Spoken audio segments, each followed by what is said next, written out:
Seringkali kita bicara tentang khurafat. Kalau ada cerita-cerita kita menghukumi khurafat. Yang masyhur sekarang itu khurafat Ba'alawi, rantai emas dari langit, atau Mi'raj 70 kali semalam ya, ke Sidratul Muntaha, atau apalah macam-macam khurafat lah. Sekarang kita bicara tentang khurafat, sehingga apa konsekuensinya kalau kita enteng sekali menghukumi sesuatu itu sebagai khurafat. Karena terkadang kalau tokohnya itu kita suka, kita sebutnya karomah, tapi kalau kita benci, kita sebutnya kurapat ya. Kan rata-rata begitu ya. Atau yang lebih faktual mungkin kalau kiai atau ulama Nusantara karomah, kalau Ba'alawi kurapat ya. Udah bagus daripada keparat ya. Nah, ini ada kitabnya Ibnul Athir ya, An-Nihaya fi Ghoribil Hadis wal Athar ya, perhatikan. Inna aslaha yarji'u ila ismi syahsin min qabilatin tud'a udroh ya. Jadi khurafat itu sebetulnya adalah nama orang dari kabilah yang disebut dengan kabilah Bani Udroh ya. Jadi ada orang namanya khurafatun gitu, dari kabilah Bani Udroh. Istahwathul jinnu, di mana orang itu dirasuki jin ya, atau dikuasai jin. Gila mungkin ya. Fakana yuhaddisu qaumahu bima yara. Maka kemudian setelah itu dia menceritakan atau bicara banyak hal kepada umatnya dengan apa yang dia lihat selama dia dikuasai jin itu. Lakin akan tetapi la ahada, tidak ada satupun kana yastakbilu kalamahu. Karena yang ada seseorang itu yastakbilu menerima kalamahu kepada ucapannya. Tapi umatnya itu satupun gak ada yang nerima. Birido dengan legowo. Wal qabuli dan menerima gitu. Jadi yang dengar itu nggak ada yang sepakat, nggak ada yang terima gitu. Semuanya protes. Balkanu, bahkan mereka itu yukadzibunahu, mendustakan. Artinya menganggap khurafat ini adalah berdusta. Jadi kalau yukadzibu itu mendustakan, menganggap berdusta. Kalau yakdzibu, berdusta atas. Yakdzibu ala ya.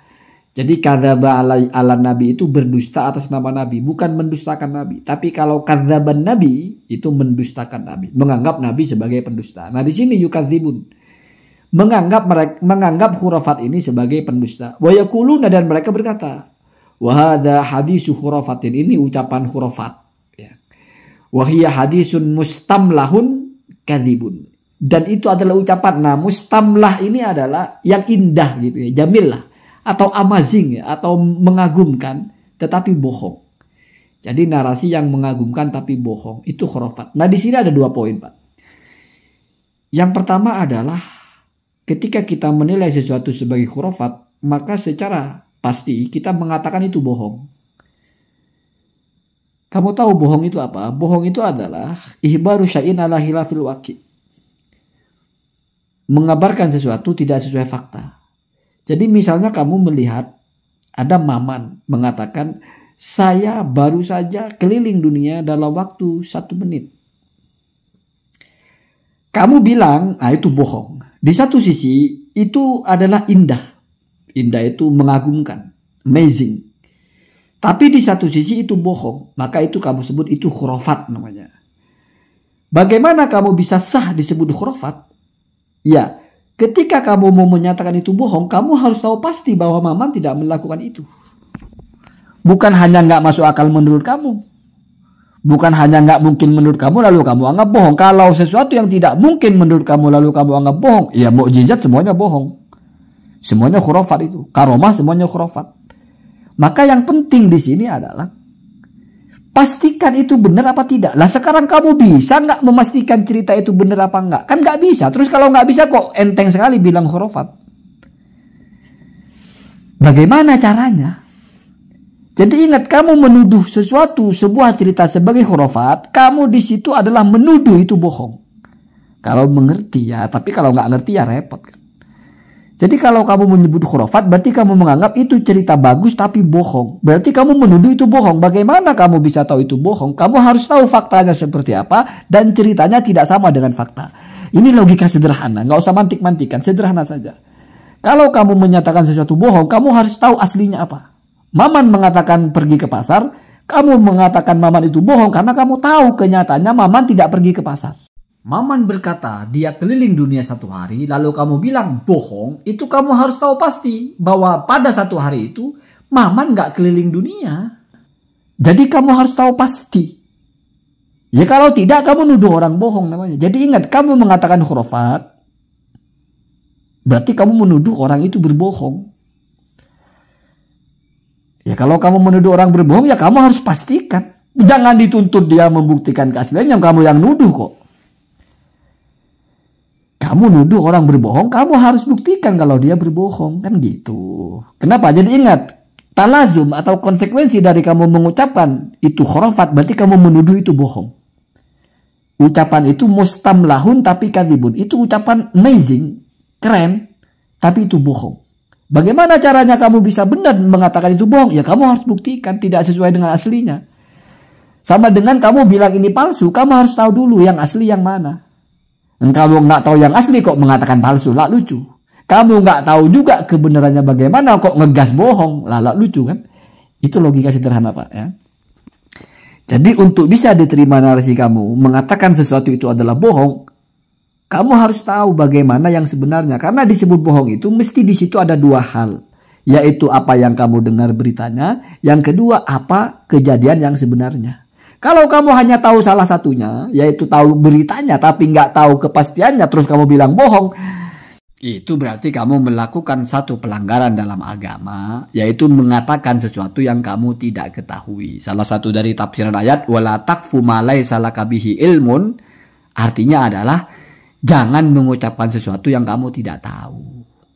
Kamu tahu barang ini palsu karena kamu tahu aslinya, sehingga kamu bandingkan tidak sama. Kamu tahu berita ini bohong, kamu mesti harus tahu bagaimana kejadian yang sebenarnya. Kenapa? Karena disebut bohong adalah ada ketidaksamaan. Namanya kesamaan atau ketidaksamaan itu nggak mungkin antar satu hal, tapi mesti antar 2 hal. Ini logika sederhana. Kamu mau menetapkan ini tidak sama. Tidak sama dengan apa? Dengan kejadiannya. Kamu tahu kejadiannya? Enggak lah. Kok bisa kamu memastikan tidak sama? Orang kamu tidak tahu kejadiannya. Kamu cuma tahu beritanya, kamu nggak tahu faktanya. Tapi kamu gas ini tidak sesuai fakta. Fakta yang mana? Kamu tahu nggak faktanya? Enggak. Repot itu. Itu sama dengan beli mobil harganya 1 miliar, kamu punya duit 500 juta, terus udah mau bawa pulang. Tunggu dulu, lengkapi dulu. Namanya 1 miliar 500 juta dengan 500 juta. Namanya kamu menghukumi bohong, kamu harus tahu 2 hal. Apa beritanya, apa faktanya. Ketika berita tidak sesuai fakta, itu baru bohong namanya. Gitu. Lagi pula apakah kita wajib percaya? Enggak juga. Tidak wajib percaya bukan berarti kita boleh menolak. Kenapa? Karena kamu mau percaya, kamu mau menolak, terserah. Yang penting sesuai dengan konsepnya. Kalau kamu menolak, kamu anggap bohong, ya bohongnya di mana? Tidak sesuai dengan fakta, faktanya apa? Kan jadi repot kalau begitu. Ditambah lagi urusan suka nggak suka. Kalau giliran suka, walaupun tingkat ketidak masuk akalannya itu, maksudnya tidak masuk akal itu Pak secara kebiasaan. Jadi ingat, kata kuncinya. Mau itu khurafat lah, mau itu mukjizat lah, mau itu karomah lah, itu hanya menyelisihi al-adah, kebiasaan. Tidak mungkin menyelisihi akal, hukum akli. Jadi tidak ada mukjizat itu yang sifatnya mustahil akli. Seperti ada nabi bisa hidup sekaligus mati, tidak ada begitu ya. Ada nabi bisa menghadap ke barat sekaligus menghadap ke timur, tidak ada begitu. Ada nabi bisa diam sekaligus bergerak. Tidak bergerak, tidak diam sekaligus, itu tidak ada seperti itu. Makanya kalau kamu baca takrif dari karomah atau mukjizat, itu khariqul adati. Dia menabrak hukum kebiasaan. Bukan khariqul akli. Tapi kebiasaan itu bahasa kita nggak masuk akal, nggak logis. Itu bahasa kita itu. Padahal sebenarnya kalau dalam bahasa Arab disebut akli, itu tidak ada yang menolak. Kalau adi, itu adalah kathirul wuku, sering terjadi. Kalau akli bisa, kalau adi itu bisa saja ada ke extraordinary gitu, di luar kebiasaan, maka disebut mukjizat lah, disebut karomah dan sebagainya. Kalau akli nggak ada begitu ya. Nah, jadi titik poinnya adalah jangan enteng-enteng kalau karena tidak suka terus kamu tuduh khurafat. Kecuali kamu tahu pasti, kamu kenal orangnya, kamu pernah lihat dia, kamu kurung dia semalaman nggak kemana-mana atau apa gitu sehingga kamu bilang wah nggak masuk akal ini. Orangnya nggak kemana-mana kok di situ-situ aja kok bisa naik turun ke langit gitu. Atau kamu perhatikan oh enggak kok yang turun lantainya bukan emas kok, perunggu kok atau perak kok atau apa begitu. Lagi pula apa sih? Enaknya kita ngecam orang itu kropat atau apa sih? Lalu mungkin ada yang bertanya, loh kepada mukjizat Nabi kita mengatakan itu benar, beritanya benar, sodik, berarti itu kita harus pastikan juga, kita harus hadir juga menjadi saksi. Oh enggak gitu Pak, nah, inilah pentingnya belajar. Sumber ilmu itu bukan hanya musyahadah, bukan hanya kamu menyaksikan langsung, enggak, tapi ada al-khabarus sodik, berita yang benar. Yaitu isi Al-Quran, itu isi hadis. Masa kamu nggak percaya? Ah, gitu ya. Jadi jalurnya bukan lalu tidak bisa kita menghukumi sesuatu yang sudah lampau hanya karena nggak bisa lihat. Sehingga kita harus, wah bingung kalau begitu. Bener nggak Nabi ini lahir? Bener nggak Nabi itu ada mukjizatnya begini begitu? Kita kan nggak hadir. Kita mau bilang itu bohong, kita harus tahu aslinya. Kita mau bilang itu asli juga sama kan? Iya. Tetapi ada jalur. Mencapai ilmu itu nggak mesti harus kamu menyaksikan. Wah repot Pak kalau ilmu harus kamu menyaksikan semua. Kamu tahu Amerika walaupun nggak pernah lihat ya tahu ada. Ya, karena ada beritanya dan beritanya itu terverifikasi. Artinya beritanya jujur. Ya. Sama dengan hadis Nabi. Apalagi yang sahih. Apalagi Al-Quran. Nah, gitu ya. Jadi akses satu-satunya kalau mau disepadankan dengan ini. Kamu lacak riwayatnya. Karena kalau untuk membuktikan sudah sulit, itu alternatif. Sudah sulit kamu mau membuktikan itu benar apa enggak secara faktual, itu sudah tidak mungkin. Karena sudah masa lampau. Gampangnya begini, apa benar Rasulullah itu sholat duhurnya 4 rakaat? Ya kan nggak ada yang ragu masalah itu. Kita nggak pernah lihat Rasul, tapi kita percaya. Kenapa? Karena basisnya bukan musyahadah, bukan kita lihat. Beda dengan Maman ke pasar. Tapi basisnya adalah kita percaya kepada informasi yang benar. Ya Al-Qur'annya misalnya bicara begitu, hadisnya bicara begitu. Ya sudah kita percaya itu. Berbasis beritanya adalah berita yang benar. Al-khabarus sodik. Kan itu ya. Sumbernya ilmu kan salah satunya itu ya. Al-hawasi as-salimah, al-aqlu as-salim, terus al-khabarus sodik. Berita yang benar. Karena kalau semuanya harus mahsus, semuanya harus indra, harus kamu lihat, wah celaka kita. Mana kita pernah lihat Nabi? Nah, kan gitu ya. Tetapi kenyataannya kita percaya itu benar. Lalu kata kunci, apa yang dari Nabi kepada kita percaya sebagai kebenaran. Tidak lalu diukur lagi Pak, sesuai nggak dengan Nabi, nggak begitu lagi Pak. Tapi siapa yang membawakan kepada kita? Jalur riwayatnya. Maka sebuah hadis itu letak kekuatannya adalah siapa yang membawa hadis itu. Makanya ulama bicara ada yang fiqh, hadisnya sahih. Ada yang tidak fiqh, hadisnya tidak sahih. Mata rantai transformernya ya atau jalur transformasinya itu siapa saja. Itu Pak peletak penentu kekuatan sebuah informasi kalau dari masa lampau seperti hadis dan sebagainya. Nggak butuh kamu membuktikan Nabi dulu sholat zuhurnya 4 rakaat, bagaimana caranya? Bagaimana? Siapa saksi sejarahnya ya? Nggak perlu seperti itu.